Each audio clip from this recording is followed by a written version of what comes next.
größte Scooter-Konzert aller Zeiten findet in Hamburg statt. Jungs, was erwartet die Fans? Ja, also eigentlich eine Steigerung von dem, was man so bei der letzten Tour gesehen hat. Alles noch größer, höher, weiter, lauter. Da hat es ja schon gezischt und geknallt. Ja, und das Ganze wollten wir jetzt eben noch einmal steigern und haben eben entsprechend eine riesige Bühne, haben noch mehr Tänzer, noch längeres Set, noch mehr Songs, was weiß ich, also wird ein Riesenspektakel. Im Volksparkstadion in Hamburg, wie ist denn das da mit der Sicht? Für alle, die sagen, sehe ich da nur Knaller oder sehe ich da auch wirklich noch was von den Jungs auf der Bühne?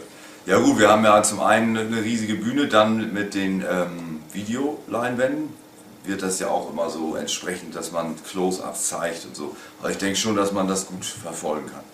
Und wir sind natürlich auch dabei, Backstage. Nein, also wir haben halt bisher normale Karten. Und Freunde, es gibt... Ihr das seid war sehr plump, Herr Heller.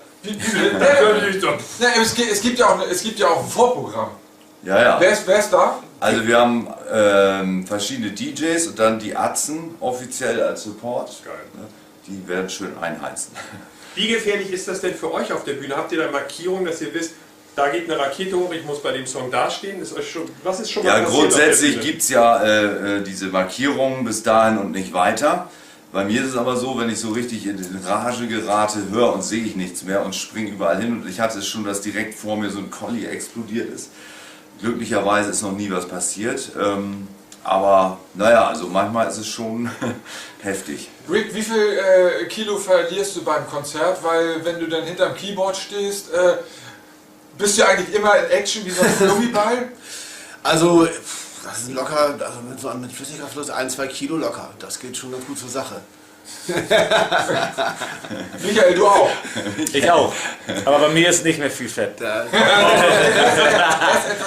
Aber Feier mit der Gitarre und der brennenden, und das wird es auch geben, ne? Ja, auf jeden Fall. Das ist der Klassiker.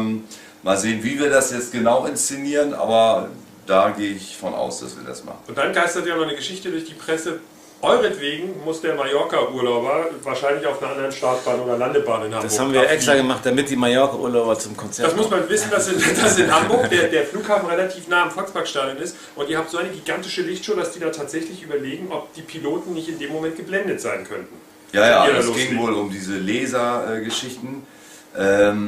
Ich wurde auch schon ein paar Mal darauf angesprochen, weiß aber da keine Details. Also nur, das Gerücht gibt es auf jeden Fall, dass da die eine Landebahn gesperrt werden soll. Eine gute PR-Geschichte, ne? Die ja. auch noch mal mit. Ja, vorstellen kann ich mir das. Das größte Scooter-Konzert aller Zeiten, wir freuen uns drauf und ihr. Paar-Tickets gibt es ja noch. Ja. Ist ja auch richtig viel Platz im Stadion. Doch. Geht hin, wir sind dabei.